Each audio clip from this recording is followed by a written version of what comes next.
Hello guys. तो आपका स्वागत है मेरी इस वीडियो में।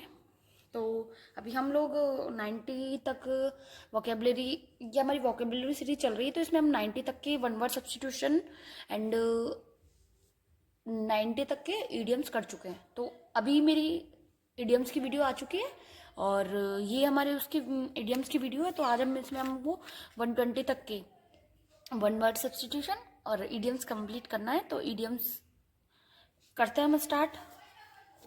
ठीक है, तो 1 मिनट। तो हम एक स्टार्ट करते हैं। तो आज हमें करना है 91 से।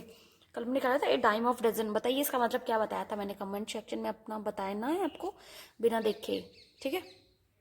ए फूल्स पैराडाइज। ए फूल मतलब होता है मूर्ख, पैराडाइज पैराडाइज मतलब होता है स्वर्ग, मूर्खों का स्वर्ग। मतलब कोई मूर्ख इंसान है, वो क्या करता है, हवा में बड़ी बड़ी बातें करता है। तो पता है बीइंग हैप्पी फुलिश रीजन, कि वो उसको मतलब कुछ रीजन नहीं होता फिर भी वो पागलों की तरह हंसता रहता है। ठीक है, तो होता है मूर्खों का स्वर्ग। हवाई महल या फिर परेशानी नहीं जाने पर खुशी की स्थिति। A man of straw. A man of straw, कि एक होता है ना कि ए मैन ऑफ स्ट्रो मतलब होता है, स्ट्रो मतलब होता है आवारा, आवारा पर्सन। तो ए मैन ऑफ स्ट्रो मतलब होता है कि बेकाम का व्यक्ति, जिसका कोई काम नहीं, आवारों की तरह घूमना। ठीक है। A man of no substance, a weak person. A needle in a haystack. A needle in haystack मतलब एक घासों का, एक भूसे का झुंड होता है, उसमें से हमें सुई क्या ढूंढ सकते हैं? क्या ये आसान काम है? नहीं, तो ये कठिन काम है। तो ये क्या बोलता है, something that very difficult to locate, कि किसी भी चीज़ को ढूंढना जो कि बहुत हार्ड लगता है। Next, a piece of cake. A piece of cake, piece of cake मतलब बोलते हैं केक कैसा होता है, वेरी वेरी वेरी सॉफ्ट होता है ना। तो very easy task. A storm in A tea cup, कि एक होता है ना ए स्ट्रॉम ऑफ टी कप, मतलब होता है कि एक चाय की प्याली का तूफान, मतलब होता है इसका कि एक छोटी सी बात है उसका बात का बतंगड़ बना देना। या फिर बिग फ्यूज ओवर ए स्मॉल मैटर, कि एक छोटी सी बात है उसका बहुत बड़ा झगड़ा क्रिएट कर देना। ठीक है। नेक्स्ट है a white elephant. A white elephant मतलब अभी वाइट मतलब होता है एक तो ब्लैक एंड वाइट। ठीक है, कल मैंने बताया था, बताइए black and white comment section में बताना है। ब्लैक एंड वाइट का इडियम्स का क्या होगा उसका मीनिंग। ठीक है। नेक्स्ट है a white elephant, costly and troublesome possession useless of its honour, कि कॉस्टली सबसे पहले महंगा। ठीक है, महंगा और जो परेशानी का कारण बनता है उसको बोला जाता है ए वाइट एलिफेंट। नेक्स्ट है एकी एकिल्स हील, मतलब होता है कमजोरी, ए वीकनेस। ठीक है, या फिर किसी का कमजोरी वाला पॉइंट होता है उसके लिए बात कर रहा है।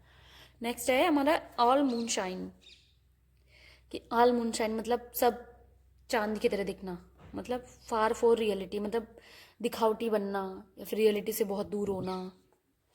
मून की तरह चमकना है, लेकिन मून तो खुद ही किसी की और की रोशनी से चमकता है ना, खुद का उसका वजूद वो नहीं होता है।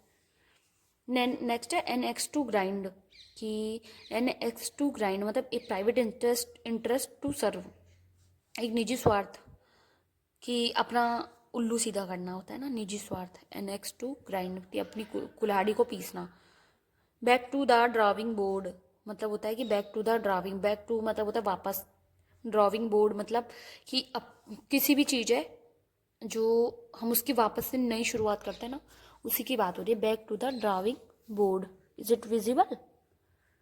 Back to the drawing board, नई सिरे से बनाना।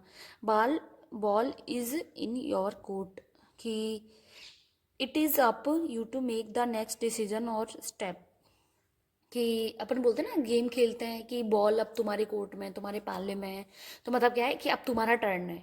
ठीक है, तो it's up you make the next decision, कि अगला डिसीजन अभी अपन को किक करना है या नहीं करना है, तो इसका डिसीजन। ठीक है, तो उस सेंस में इसका अर्थ समझ सकते हैं हम कि अब रेस्पॉन्सिबिलिटी अब तुम्हारे ऊपर है। Be glad to see the back of, कि be glad to see the back of मतलब बैक ऑफ मतलब कोई किसी की डेथ हो जाना या फिर कोई व्यक्ति चला जाना जो हम चाहते, जो जो हमें कोई पसंद नहीं है, अनचाहा पर्सन हमारे पास आ जाता है, यदि वो चला जाता है तो हम उसके जाने पे खुशी मनाते हैं। तो उसी के be happy when a person leaves, की खुशी मनाना जब एक व्यक्ति चला जाता है। Build castles castles in the air, हवा में महल बनाना। अभी अभी पढ़ के आए ना, डे ड्रीम, दिन में सपने देखना, हैवन रियलिस्टिक आइडिया, की अवास्तविक आइडियाज रखना।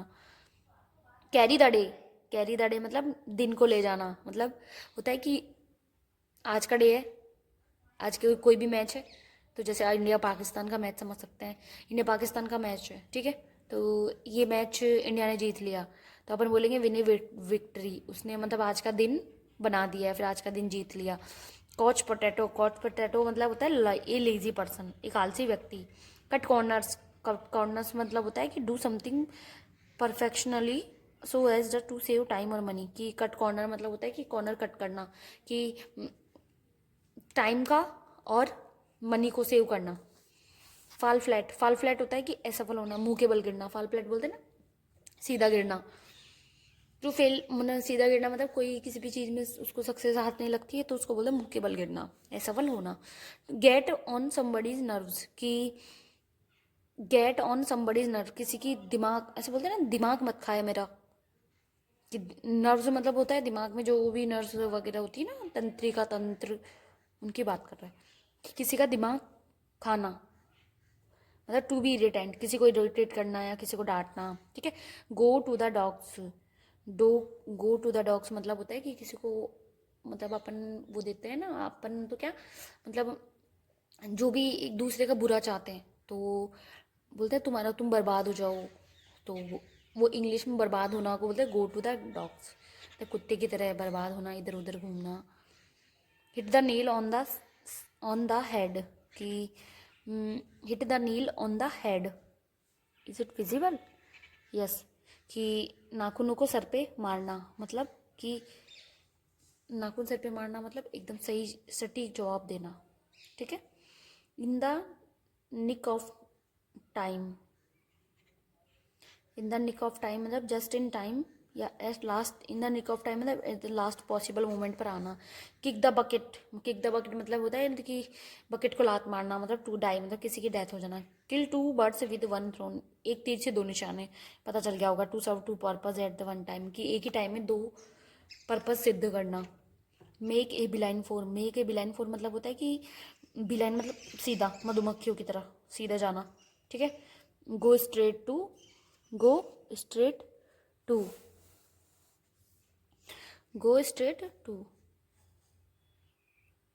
One on tenterhooks, on tenterhooks मतलब होता है कि कोई भी चिंता में होता है ना, उसके लिए बात करते हैं। टेंटर हुक्स मतलब तुम्हारी चिंताएं, की चिंता में चला जाना। वंस एंड फॉर ऑल मतलब होता है कि एक बार और हमेशा के लिए, तो होता है फाइनली मतलब अंत में।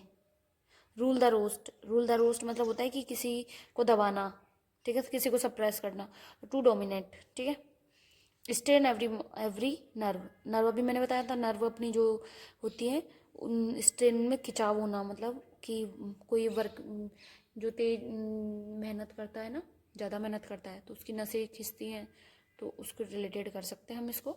टेक्स आफ्टर, टेक्स आफ्टर मतलब होता है रिजेंबल, एक होता है टेक केयर मतलब ख्याल रखना, बोलते हैं ना, टेक्स आफ्टर टू रिसेंबल, ठीक है, एक जैसा होना या सिमिलर होना। The last straw, this is last straw मतलब होता है कि लास्ट, कोई भी प्रॉब्लम की सीरीज है उसमें लास्ट प्रॉब्लम, उसके बाद सब अच्छा होगा, तो लास्ट स्ट्रॉ मतलब होता है कि कोई भी चीज़ का लास्ट एंड पॉइंट होता है ना, जो वेरी हार्म पेनफुल होता है, उसकी बोलते हैं लास्ट, लास्ट प्रॉब्लम है इन डिफ़िकल्टी सीरीज़ की, ठीक है।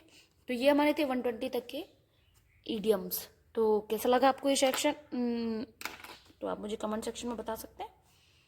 Thank you for watching my video.